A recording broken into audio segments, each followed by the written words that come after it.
नमस्कार। आज हम डिस्कस करेंगे गिरिराज पत्रिका जो हिमाचल प्रदेश की साप्ताहिक पत्रिका है। गिरिराज पत्रिका डिस्कस करेंगे। हिमाचल प्रदेश की साप्ताहिक पत्रिका है अक्टूबर महीने का गिरिराज पत्रिका का ये हमारा पहला पार्ट है। इससे पहले हम सितंबर महीने को कंप्लीट डिस्कस कर चुके हैं और प्रीवियस जितने भी मंथ हुए हैं उन सबको हम कंप्लीटली डिस्कस कर चुके हैं। आज अक्टूबर महीने के पहले पार्ट से डिस्कशन को स्टार्ट करते हैं। सबसे पहले क्वेश्चन में बोलते हैं Himachal Pradesh government has given additional charge of chief secretary to which of the following. तो बोलते हैं कि हिमाचल प्रदेश सरकार के द्वारा जो है वो चीफ सेक्रेटरी का यानी कि मुख्य सचिव का अतिरिक्त प्रभार जो है वो किसे दिया गया है। तो चीफ सेक्रेटरी का जो एडिशनल चार्ज दिया गया है वो संजय गुप्ता को जो है वो दिया गया है। ऑप्शन बी जो है वो इसका सही आंसर हो जाएगा। संजय गुप्ता जो है वो 1988 बैच के जो है वरिष्ठ आईएएस अधिकारी जो हैं वो हैं और इनको जो है वो अभी अतिरिक्त कार्यभार दिया गया है यानी कि एडिशनल चार्ज जो है वो दिया गया है। इससे पहले जो था वो प्रबोध सक्सेना जो चीफ सेक्रेटरी थे हिमाचल प्रदेश के, वो प्रबोध सक्सेना जो थे उनके रिटायर होने के बाद जो है वो अभी एडिशनल चार्ज ही सिर्फ दिया गया संजय गुप्ता को। अगर हम बात करते हैं संजय गुप्ता के बारे में, थोड़ा सा इनके बारे में जानते हैं, तो संजय गुप्ता जो है वो 8 महीने यानी कि 2026 में मई महीने में जो है वो 31 मई 2026 को जो है ये रिटायर भी जो है वो हो जाएंगे। और इनके अलावा सीनियरिटी में जो है वो एक के पंत हैं। के पंत भी आईएएस अधिकारी हैं। ये भी जो है प्रबल दावेदार जो है वो चीफ सेक्रेटरी पद के लिए माने जा रहे हैं। और के जो पंत हैं, के पंत, ये जो है वो 31 दिसंबर 2030 को जो है वो रिटायर होंगे। तो इनका कार्यकाल लंबा रहेगा अगर ये चीफ सेक्रेटरी जो है वो बनते हैं। और इनके बारे में न्यूज़पेपर पर वही दिया गया था कि काफ़ी सख्त मिजाज के ये माने जाते हैं। अफसरशाही के ऊपर जो है वो इनकी अच्छी खासी पकड़ जो है वो है। और संजय गुप्ता मुख्यमंत्री के साथ मंत्रणा करने के लिए जो है वो मिले भी थे, तो इनके साथ इन्होंने डिस्कस भी कुछ मामलों को लेकर किया होगा बेशक। तो यही सब जो है वो अभी हम जानेंगे इनके बारे में। अब देखिए चीफ सेक्रेटरी जो है प्रबोध सक्सेना हुआ करते। प्रबोध सक्सेना तो रिटायर हो गए, परंतु रिटायर होने के बाद जो है वो उनको एक और नया काम जो है वो दे दिया गया है। चीफ सेक्रेटरी को जो है वो रिटायर होने के बाद जो है वो बिजली बोर्ड के अध्यक्ष का कार्यभार जो है वो दिया गया है और इनको जो है वो मुख्य सचिव के बराबर ही दर्जा जो है वो दिया गया है। पदभार ग्रहण करने के बाद इन्होंने जो है यहाँ पर एक तो दर्जा रहेगा इनका चीफ सेक्रेटरी के बराबर ही, और दूसरा ये सीधे मुख्यमंत्री को जो है वो रिपोर्ट करेंगे। तो ये पूरा का पूरा जो है मामला यहाँ पर है। आप ये भी याद रखेंगे कि एडिशनल चार्ज किसको दिया गया है, जो पहले के चीफ सेक्रेटरी थे वो कौन सी पोस्ट पर जो है वो अब गए हैं। तो ये सब जो है वो बेसिक क्वेश्चन जो है वो यहाँ से बनेंगे। ये सब बेसिक क्वेश्चन यहाँ से बनेंगे, इनको आपने याद रखना है। अगला क्वेश्चन जो है वो देखेंगे हमारे पास क्या पूछा गया है। अगले क्वेश्चन में बोलते हैं recently who have been appointed as new जज of Himachal Pradesh high court. तो बोलते हैं कि हिमाचल प्रदेश हाई कोर्ट के नए जज जो है वो किसको बनाया गया है। अभी देखिए हिमाचल प्रदेश हाई कोर्ट के दो जो है वो नए जज बनाए गए हैं। एक जिया लाल भारद्वाज को बनाया गया है और दूसरा रोमेश वर्मा को जो है वो बनाया गया है। जिया लाल भारद्वाज और वर्मा जो है इन दोनों ने जो है वो शपथ ली। तो इस क्वेश्चन का ऑप्शन सी जो है वो सही आंसर हो जाएगा। बोथ ए एंड बी जो है वो इसका सही आंसर हो जाएगा। हिमाचल प्रदेश हाई कोर्ट के जो है अगर हम प्रेजेंट टाइम में बात करते हैं कि चीफ जस्टिस को मिलाकर टोटल कितने जज हो गए हैं, तो चीफ जस्टिस को मिलाकर जो है वो चीफ जस्टिस सहित अन्य जो जज आते हैं उनकी संख्या 13 जो है वो हो गई है। अब मुख्य न्यायाधीश गुरमीत सिंह संधवालिया हैं। हिमाचल प्रदेश हाई कोर्ट के जो चीफ जस्टिस हैं उनका नाम गुरमीत सिंह संधवालिया है। इनके द्वारा जो है वो जिया लाल भारद्वाज को और रोमेश वर्मा को जो है वो गोपनीयता की शपथ जो है वो दिलवाई गई है। अब देखिए हाई कोर्ट के जो जज बनते हैं वो कैसे बने। ये हाई कोर्ट के जज बनाने के लिए एक प्रस्ताव गया सर्वोच्च न्यायालय इनके सुप्रीम कोर्ट के पास। सुप्रीम कोर्ट का कॉलेजियम था, उस कॉलेजियम ने जो है वो 15 सितंबर को जो है वो इन दोनों जजों को, जिया लाल और रोमेश वर्मा को जो है वो उच्च न्यायालय के न्यायाधीश के रूप में नियुक्त करने का प्रस्ताव जो है मंजूर कर दिया। इसके बाद यही प्रस्ताव जो है राष्ट्रपति के पास गया। राष्ट्रपति ने कॉलेजियम के प्रस्ताव पर जो है मुहर लगा दी और मुहर लगाने के बाद जो है वो हिमाचल प्रदेश हाई कोर्ट के ये जज जो हैं बनाए गए। और हिमाचल प्रदेश हाई कोर्ट के ये जज बनाए गए, इनको शपथ जो दिलवाई गई वो चीफ जस्टिस जो हिमाचल प्रदेश हाई कोर्ट के हैं प्रेजेंट टाइम में गुरमीत सिंह संधवालिया, उनके द्वारा जो है वो इनको शपथ दिलवाई गई। अगर हम हाई कोर्ट के जज की बात करते हैं कि इनकी रिटायरमेंट एज जो है वो कितनी होती है, तो 62 ईयर्स जो है वो इनकी रिटायरमेंट एज जो है वो होती है। दूसरी ओर अगर हम सुप्रीम कोर्ट के बारे में बात करेंगे तो सुप्रीम कोर्ट के जज की रिटायरमेंट एज जो है वो 65 ईयर्स जो है वो होती है। ये जो हाई कोर्ट के जज होते हैं इनकी जो रिटायरमेंट एज की बात की गई है कॉन्स्टिट्यूशन में, कौन से आर्टिकल में की गई है, तो आर्टिकल इंडियन कॉन्स्टिट्यूशन का 217(1) जो है वो आता है। 217(1) जो है वो आर्टिकल आता है और इसमें जो है रिटायरमेंट एज की जो है बात की गई है। अगर हम बात करते हैं रिटायरमेंट एज सुप्रीम कोर्ट के जज की, तो सुप्रीम कोर्ट के जज की रिटायरमेंट एज जो है वो 65 ईयर जो है वो होती है। और ये कौन से आर्टिकल में आती है? ये आर्टिकल 124(2) में जो है वो आती है। 124 पार्ट 2 में जो है ये सुप्रीम कोर्ट के जज की रिटायरमेंट की जो है बात की गई है। तो इतना सब आप हिमाचल प्रदेश के हाई कोर्ट के बारे में, हाई कोर्ट के जजेस के बारे में, हाई कोर्ट के जजेस के रिटायरमेंट एज के बारे में ध्यान रखना। हिमाचल प्रदेश हाई कोर्ट की स्थापना कब की गई थी? वो 1971 में हिमाचल प्रदेश हाई कोर्ट की स्थापना जो था वो की गई थी। हिमाचल प्रदेश हाई कोर्ट के पहले चीफ जस्टिस कौन बने थे, वो आप जल्दी से कमेंट करके जो है वो बता दीजिए। अगला क्वेश्चन देखिए क्या बोलते हैं। अगला क्वेश्चन देखिए, यहाँ पर बोला गया है recently Himachal Pradesh government launched a star gazing facility in which of the following valley. तो बोलते हैं कि हाल ही में हिमाचल प्रदेश ने जो है, हिमाचल प्रदेश सरकार के द्वारा जो है वो स्टार गेजिंग सुविधा जो है वो कहाँ पर शुरू की गई है। ये जो स्टार गेजिंग सुविधा स्टार्ट अभी की गई है, ये स्पीति वैली में जो है वो स्टार्ट की गई है। ऑप्शन ए जो है वो इसका सही आंसर हो जाएगा। अब देखिए, star gazing facility Spiti valley में स्टार्ट की गई है। ये जो स्पीति वैली में स्टार गेजिंग की सुविधा जो है वो स्टार्ट की गई है, यहाँ से जो है वो एस्ट्रो टूरिज्म को जो है वो बढ़ावा जो है वो मिलेगा। अब हिमाचल प्रदेश में जो है वो स्पीति वैली में भी आपने ध्यान रखना है कि स्पीति वैली में जो है वो काजा में जो है ये स्टार गेजिंग सुविधा का शुभारंभ जो है वो किया गया है। इससे एक तो होगा क्या कि इससे स्थानीय लोगों को स्वरोजगार के अवसर जो है वो मिलेंगे, स्थानीय अर्थव्यवस्था भी यहाँ से जो है मजबूत होगी और पर्यटक भी जो है वो ज़्यादा आएंगे। ऑब्वियसली जब पर्यटक आएंगे तभी ये सब चीज़ें जो हैं वो हो पाएंगी।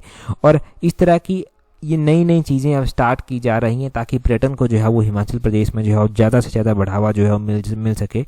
स्पीति के 14,500 फुट पर जो है वो है स्थित लांगचा को जो है वो जीवाश्म गांव के रूप में भी जो है वो जाना जाता है और यहाँ पर पुरातन जीवाश्म भी पाए जाते हैं।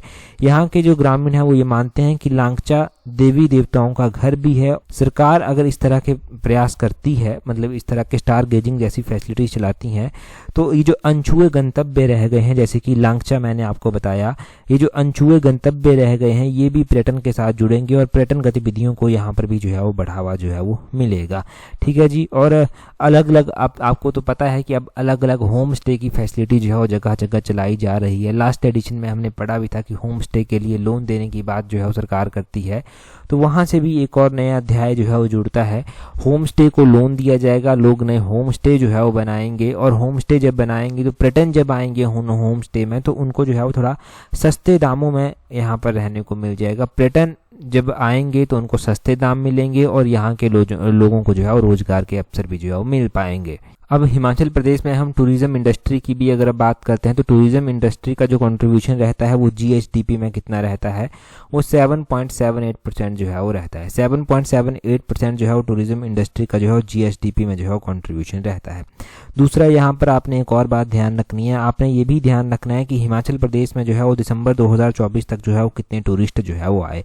तो हिमाचल प्रदेश में दिसंबर 2024 तक 181.24 लाख टूरिस्ट जो है वो आए और इनमें से आपने ध्यान रखना है कि इंडियन टूरिस्ट कितने थे, 180.41 लाख जो है वो इंडियन टूरिस्ट थे और 0.83 लाख जो है वो फॉरेनर जो था वो यहाँ पर थे। तो ये आपने ध्यान रखना है, ये टोटल टूरिस्ट यहाँ पर आए 181.24 लाख और जो इंडियन आए वो 180.41 लाख आए और जो फॉरेनर आए वो कितने आए, फॉरेनर जो है वो 0.83 लाख जो है वो यहाँ पर फॉरेनर आए। तो ये भी डाटा एग्जाम में पूछा जाता है, यहाँ से हमें रिवाइज करने का मौका मिला तो ये हमने रिवाइज भी साथ में कर लिया। आगे बोलते हैं what is golden mahseer which recently received the Skoch gold award in 2025 for its conservation efforts. देखिए, हिमाचल प्रदेश को गोल्डन महासीर के संरक्षण के लिए जो है वो स्कॉच गोल्ड अवार्ड से जो है वो नवाजा गया है। अब ये बोलते हैं कि गोल्डन महासीर है क्या, तो गोल्डन महासीर जो है वो एक मछली का जो है वो वैरायटी आती है। फिश, ऑप्शन सी जो है वो सही आंसर इसका जो है वो हो जाएगा। हिमाचल प्रदेश का जो मत्स्य पालन विभाग है इसको जो है वो एक सफलता मिली है, आप ये कह सकते हैं। गोल्डन महासीर के संरक्षण के लिए जो है वो इसको जो है वो स्कॉच गोल्ड अवार्ड 2025 से जो है वो सम्मानित किया गया है। ये प्रतिष्ठित पुरस्कार जो है वो अभी नई दिल्ली में दिया गया। नई दिल्ली के इंडिया हैबिटेट सेंटर में जो है वो एक समारोह आयोजित किया गया था जहां पर ये अवार्ड जो है वो दिया गया। अगर हम गोल्डन महासीर की बात करते हैं तो ये ताजे पानी की मछली की एक प्रजाति है जो न केवल हिमाचल प्रदेश की जलीय जैव विविधता का प्रतीक भी है बल्कि हिमाचल प्रदेश हिमाचल प्रदेश और केंद्र शासित प्रदेश जम्मू कश्मीर, उत्तराखंड और अरुणाचल प्रदेश जैसे राज्यों में भी जो है वो पाई जाती है। हिमाचल प्रदेश के मुख्यमंत्री ने जो है वो इस उपलब्धि पर जो है वो फिशरीज डिपार्टमेंट को जो है वो बधाई जो है वो दी है। और स्कॉच गोल्ड अवार्ड जो है, ये अवार्ड हिमाचल प्रदेश सरकार की जो है वो जैव विविधता संरक्षण को लेकर जो है वो अटूट प्रतिबद्धता को जो है वो दर्शाता है। ये सब आपने जो है वो इसके बारे में ध्यान रखना। अब देखिए, जब हिमाचल प्रदेश इकॉनमी की बात होती है तो फिशरीज डिपार्टमेंट को लाइटली नहीं लिया जा सकता, क्योंकि बहुत सारे लोगों का रोजगार जो है वो इस डिपार्टमेंट से जो है वो जुड़ा हुआ है। बहुत सारे लोग जो हैं वो यहाँ से डायरेक्ट इनडायरेक्ट वे में जुड़े हुए हैं। कुछ मछली पालन के साथ जुड़े हुए हैं, कुछ मछली विक्रेता हैं।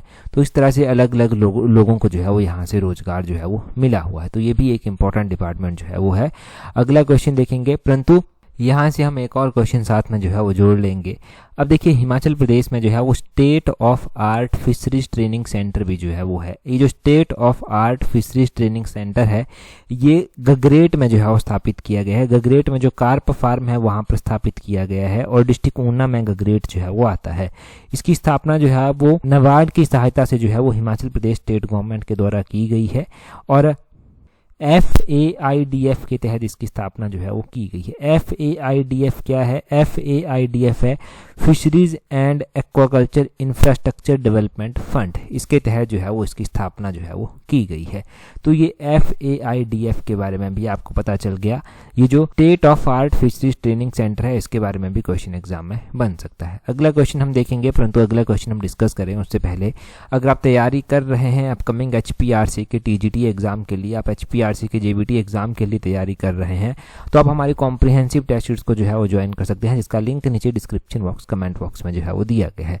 देखिए, अभी जो है वो HPRC के द्वारा जो है वो एग्जाम की प्रोसेस जो है वो स्टार्ट कर दी गई है और HPRC के द्वारा जो है वो ग्रुप इंस्ट्रक्टर के एग्जाम की डेट भी जो है वो बता दी गई है और मोस्ट प्रोबेबली यही चांसेस हैं कि अगला टारगेट जो है वो TGT और JBT जैसे एग्जाम ही जो है वो रहने वाले हैं।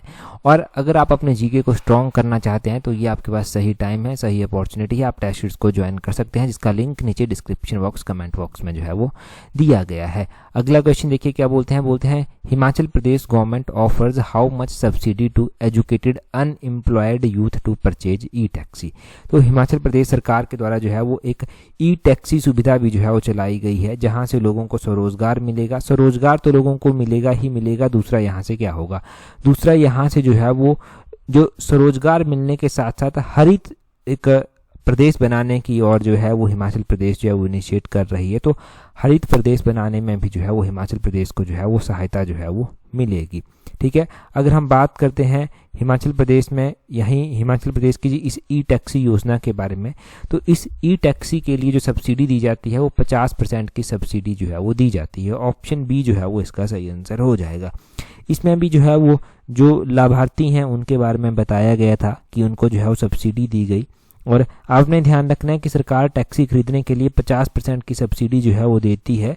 50% की सब्सिडी तो सरकार देती ही देती है, परंतु उसके अलावा जो 40% का पैसा है, 40% जो ऋण है वो बैंक जो है वो देता है और 10% हिस्सा जो है वो सिर्फ लाभार्थी को जो है वो देना पड़ता है। तो इस तरह से जो है वो सरकार ने सुविधाएं तो बहुत सारी चलाई हैं कि हिमाचल प्रदेश को जो है वो एक ग्रीन एनर्जी स्टेट जो है बनाया जा सके, क्योंकि जब इलेक्ट्रॉनिक टैक्सीज जो हैं वो होंगी तो फ्यूल के ऊपर जो है वो फ्यूल की कंजम्पशन जो है वो कम होंगी, फ्यूल के ऊपर डिपेंडेंसी जो है वो कम होगी और वहाँ से बहुत सारी चीज़ें जो है वो हो पाएंगी। अब हम राजीव गांधी, एक और योजना है जिसका नाम राजीव गांधी स्वरोजगार स्टार्टअप योजना है, इसमें ई टैक्सी के बारे में जो है वो बात की जाती है। इस योजना के तहत कोई ई टैक्सी खरीदता है तो उसको जो है ये 50% सब्सिडी मिलती है। तो कंफ्यूज नहीं होना है, कई बार ई टैक्सी योजना बोल देते हैं, कई बार जो है वो राजीव गांधी स्वरोजगार स्टार्टअप योजना की बात की जाती है कि इस योजना के तहत टैक्सी खरीदने के लिए कितनी सब्सिडी देते हैं। और कॉमन टैक्सी खरीदने के लिए सब्सिडी नहीं दी जाती, अगर इलेक्ट्रॉनिक टैक्सी खरीदते हैं तभी ये सब्सिडी जो है वो दी जाती है। अगला क्वेश्चन देखेंगे हमारे पास क्या पूछा गया है। अगले क्वेश्चन में बोलते हैं Sushma Verma represented Indian women cricket belongs to which of the following district. तो बोलते हैं कि सुषमा वर्मा जो है वो भारतीय महिला क्रिकेट टीम का प्रतिनिधित्व जो है वो करती हैं। तो बोलते हैं कि ये हिमाचल के किस जिले से जो है वो संबंध रखती हैं। पहले हम जानेंगे कि ये चर्चा में जो है वो क्यों आई। सुषमा वर्मा जो है वो हिमाचल प्रदेश जो हिमाचल प्रदेश की जो है वो क्रिकेट की टीम है उसको जो है वो लीड कर रही हैं। सुषमा को जो है वो हिमाचल T20 टीम की कमान अभी सौंपी गई है, तो इसलिए जो है ये चर्चा में जो है वो आई। अब सुषमा कौन से जिले से संबंध रखती हैं, तो सुषमा जो है वो शिमला जिले से जो है वो संबंध रखती हैं। ऑप्शन ए जो है वो सही आंसर इसका होगा। देखो, हिमाचल में अगर हम महिला क्रिकेटरों की बात करते हैं तो सुषमा अकेली नहीं है, इसके अलावा एक हमने रेणुका सिंह का नाम भी जो है वो पढ़ रखा है। ये भी जो है वो इंटरनेशनल क्रिकेटर हैं और हिमाचल प्रदेश से ही जो है वो संबंध रखती हैं, और हिमाचल प्रदेश के शिमला जिले से ही जो है वो रेणुका ठाकुर भी जो है वो संबंध रखती हैं। तो रेणुका ठाकुर हो गया, सुषमा वर्मा हो गया, इन महिलाओं के नाम आपने याद रखने हैं कि ये क्रिकेट से संबंधित हैं और ये जो है वो शिमला जिले से जो है वो संबंध रखती हैं। हिमाचल प्रदेश में अगर हम क्रिकेट के संदर्भ में बात करते हैं तो हिमाचल प्रदेश में जो है वो विश्व का जो है वो सबसे ऊंचाई वाला क्रिकेट पिच भी जो है वो स्थित है, ये चैल में जो है वो स्थित है। अगर हम देखो क्रिकेट में ट्रॉफीज की बात करते हैं तो विजय हजारे ट्रॉफी जो है वो एक इम्पोर्टेंट ट्रॉफी मानी जाती है, और हिमाचल प्रदेश जो है वो हिमाचल प्रदेश की जो क्रिकेट टीम है वो विजय हजारे ट्रॉफी जो है वो एक बार जीत चुकी है। 2021-22 का एडिशन था विजय हजारे ट्रॉफी का, जब हिमाचल प्रदेश की क्रिकेट टीम के द्वारा जो था वो जीता गया था। ठीक है, तो विजय हजारे ट्रॉफी हिमाचल प्रदेश के द्वारा हिमाचल प्रदेश क्रिकेट टीम के द्वारा जो है वो एक बार जीती जा चुकी है। रणजी ट्रॉफी भी जो है वो क्रिकेट से संबंधित है, और हिमाचल प्रदेश 1985-86 से जो है वो रणजी ट्रॉफी में जो है वो भाग ले रहा है। हिमाचल प्रदेश से बहुत सारे जो है वो खिलाड़ी अभी तक क्रिकेट में निकले हैं, और हिमाचल प्रदेश का अपना क्रिकेट एसोसिएशन भी है, HPCA। धर्मशाला में जो है वो स्टेडियम भी है, और यहाँ पर IPL मैच भी होते हैं, इंटरनेशनल लेवल के मैच भी यहाँ पर हो चुके हैं। तो इतना सब आप क्रिकेट के बारे में हिमाचल से ध्यान रखना। अगले क्वेश्चन में बोलते हैं विच of the following is the highest peak, तो बोलते हैं कि इनमें से कौन सी हाईएस्ट पीक जो है वो आती है। कॉन्टेक्स्ट क्या है? कॉन्टेक्स्ट ये है कि हिमाचल प्रदेश की जो सेना है उसके द्वारा जो है माउंट रियो फुर्गिल के ऊपर जो है वो तिरंगा फहराया गया, तो ये जो है वो कॉन्टेक्स्ट है, परंतु हम इंपॉर्टेंट पीक्स की बात करेंगे जो हमारे पास ऑप्शंस में जो है वो दी गई हैं। देखिए, हमारे पास कुछ एक इंपॉर्टेंट पीक्स दी गई हैं, हम देखेंगे कि किस पीक का एल्टीट्यूड कितना है और इनमें से कौन सी पीक जो है वो हाईएस्ट पीक जो है वो आती है। सबसे पहले हमारे पास जो है वो यहाँ पर लियो पारगिल पीक जो है वो दी गई है। ये लियो पारगिल पीक 6791 मीटर की ऊंचाई पर आती है, और डिस्ट्रिक्ट किन्नौर में जो है ये पीक जो है वो आती है। कहाँ पर? किन्नौर में ये पीक जो है वो आती है। यहाँ पर मुल्किला पीक जो है वो दिया गया है। ये मुल्किला पीक जो है वो 6520 मीटर की ऊंचाई पर जो है वो आती है, और ये जो मुल्किला पीक है ये लाहौल स्पीति में जो है वो स्थित है, लाहौल स्पीति में ये स्थित है। और देखिए, हिमाचल प्रदेश में जो है किन्नर कैलाश पीक जो है वो आती है। ये जो किन्नर कैलाश पीक है ये 6500 मीटर की ऊंचाई पर जो है वो स्थित है। 6500 मीटर की ऊंचाई पर जो है ये किन्नर कैलाश पीक जो है वो स्थित है, और ये कहाँ पर स्थित है? ये किन्नौर में जो है वो स्थित है। किन्नौर में ये पीक स्थित है। और एक मुकरबेह पीक जो है वो आती है। ये जो मुकरबेह पीक आती है ये जो है वो 6070 मीटर की ऊंचाई पर स्थित है। 6070 मीटर की ऊंचाई पर जो है ये मुकरबेह पीक स्थित है, और ये लाहौल स्पीति में जो है वो आती है। अब इन पीक में से अगर आप देखेंगे कि हाईएस्ट पीक कौन सी हुई, तो वो लियो पारगिल पीक जो है वो हाईएस्ट पीक हुई। ऑप्शन ए जो है वो इस क्वेश्चन का सही आंसर आ जाएगा। अगर हम बात करते हैं हिमाचल प्रदेश में इंपॉर्टेंट पीक्स की और उनके एल्टीट्यूड की, तो एक सिल्ला पीक हमने बहुत बार पढ़ रखी है जो 7025 मीटर की ऊंचाई पर आती है, किन्नौर में स्थित है। एक हमारे पास मनेरंग पीक आती है, ये स्पीति वैली में आती है, 6597 मीटर की ऊंचाई पर जो है ये आती है। किन्नर कैलाश हमने पढ़ लिया है। हमारे पास जोरखा डेन पीक किन्नौर में आती है, 6473 मीटर की ऊंचाई पर जो है ये जोरखा डेन पीक स्थित है। गेफांग पीक भी आती है, गेफांग पीक लाहौल स्पीति में आती है। ये जरूर ध्यान रखना है कि ये गेफांग पीक जो है वो कहाँ पर आती है और कितने एल्टीट्यूड पर ये स्थित है, तो 6400 मीटर की ऊंचाई पर जो है ये स्थित है। और भी बहुत सारे पीक्स हैं। पीक्स की लिस्ट तो हमारे पास हिमाचल प्रदेश की चोटियों की लिस्ट हमारे पास बहुत बड़ी है, हम इतनी सी ही पीक्स जो है वो रिवाइज करेंगे, याद रखेंगे। अब time to time peaks mission allied में भी जो है वो रिवाइज होती रहती हैं। अभी कुछ वन लाइनर क्वेश्चन जो है वो देख लेते हैं। वन लाइनर क्वेश्चन में सबसे पहला क्वेश्चन है, बाथू की लड़ी मंदिर हिमाचल प्रदेश के किस जिले में स्थित है? तो बाथू की लड़ी के बारे में हमने जो है वो मिशन अलाइड में ऑलरेडी पढ़ चुके हैं हम इसके बारे में। बाथू की लड़ी जो है डिस्ट्रिक्ट कांगड़ा में जो है वो आता है। अगले क्वेश्चन में पूछा गया है, हिमाचल प्रदेश के मंडी और कुल्लू जिले के मध्य कौन सा दर्रा जो है वो स्थित है? तो मंडी और कुल्लू के बीच में जो है वो दुलाची दर्रा जो है वो आता है। ये दुलाची दर्रा मंडी और कुल्लू के बीच में आता है। इसके बारे में हमने पढ़ा है कि इसका एल्टीट्यूड जो है वो 2788 मीटर जो है वो आता है, 2788 मीटर जो है वो इसका एल्टीट्यूड आता है। मंडी और कुल्लू के बीच में एक और दर्रा हमने पढ़ रखा है जिसको हम पजंद गलू के नाम से जानते हैं। यहाँ पर मैं लिख भी देता हूँ, पजंद गलू के नाम से जो है वो इसको जाना जाता है। ये भी जो है वो मंडी और कुल्लू के बीच में ही जो है वो आता है। तो ये दो दर्रे आपने मंडी और कुल्लू के बीच में जो है वो याद रखने हैं। अच्छा, एक दर्रा आप मुझे बताइए, वारू दर्रा आता है। वारू दर्रा जो है वो किसको किसके साथ जो है वो जोड़ता है? वारू दर्रे का कमेंट करके आप बता दीजिए। आगे बोलते हैं बिलासपुर नगर की स्थापना जो था वो किसके द्वारा की गई थी? देखिए, बिलासपुर रियासत जो थी इसको पहले कहलूर रियासत के नाम से जो था वो जाना जाता था, और कहलूर रियासत की स्थापना राजा वीरचंद के द्वारा जो था वो की गई थी। परंतु यहाँ पर पूछा गया है कि बिलासपुर नगर की स्थापना किसके द्वारा की गई थी? बिलासपुर नगर की स्थापना राजा दीपचंद के द्वारा की गई थी। और कौन से ईयर की ये बात है? 1654 में राजा दीपचंद ने जो था वो इस रियासत की स्थापना जो था वो की थी। तो ये आपने बिलासपुर नगर के बारे में ध्यान रखना है। अगले क्वेश्चन में बोलते हैं राज्य पुनर्गठन आयोग के बाद हिमाचल प्रदेश की स्थिति क्या थी? तो राज्य पुनर्गठन आयोग जब आया था तो उसके बाद 1956 में हिमाचल प्रदेश को केंद्र शासित प्रदेश जो था वो बना दिया गया था। 1956 में ये केंद्र शासित प्रदेश बन गया और 1971 तक जो था ये केंद्र शासित प्रदेश ही बना रहा। 1971 में इसको पूर्ण राज्य का दर्जा दिया गया और भारत का ये 18वें नंबर का स्टेट जो था वो बनाया गया था। उस टाइम की प्रधानमंत्री इंदिरा गांधी जो था वो हुआ करती थी। आगे बोलते हैं बिल्स ऑफ लैंडिंग अधिनियम 2025 किससे संबंधित है? तो बिल्स ऑफ लैंडिंग अधिनियम, लैंडिंग अधिनियम है ये, लैंडिंग अधिनियम। ये अधिनियम जो है वो अंतर्राष्ट्रीय व्यापार और समुद्री वाणिज्य से जो है वो संबंधित है। आगे बोलते हैं यूरोपीय संघ में वर्तमान में कुल कितने सदस्य जो हैं वो आते हैं? तो यूरोपीय संघ जो है वो यूरोपियन यूनियन जिसको बोलते हैं, इसमें 27 सदस्य जो हैं वो आते हैं। बहुत पहले, इनके आज से तकरीबन 3-4-5 साल पहले यूनाइटेड किंगडम भी इसका मेंबर हुआ करता था, परंतु यूनाइटेड किंगडम ने जो था वो यूरोपियन यूनियन को जो था वो फिर छोड़ दिया था। आगे बोलते हैं यहाँ पर 71 यानी कि 71वें नंबर के राष्ट्रीय फिल्म पुरस्कारों में सर्वश्रेष्ठ अभिनेता का पुरस्कार किन्हें दिया गया है? तो ये पुरस्कार जो है वो शाहरुख खान और विक्रांत मैसी को जो है वो दिया गया है। तो शाहरुख खान और विक्रांत मैसी का नाम आपने ध्यान रखना है। आगे बोलते हैं हाल ही के दिनों में रुद्रास्तन सुर्खियों में है, सुर्खियों में क्यों है? तो ये जो है वो सबसे लंबी मालगाड़ी है, इसलिए ये सुर्खियों में जो है वो है, तो इसका नाम भी ध्यान रखें। आगे बोलते हैं भारत का पहला स्वदेशी हरित हाइड्रोजन विद्युत संयंत्र कहाँ प्रारंभ किया गया है? तो भारत का पहला स्वदेशी यानी कि खुद से बनाया गया हरित हाइड्रोजन विद्युत संयंत्र जो है इसका प्रारंभ जो है वो कांडला में किया गया है। कांडला गुजरात में जो है वो आता है।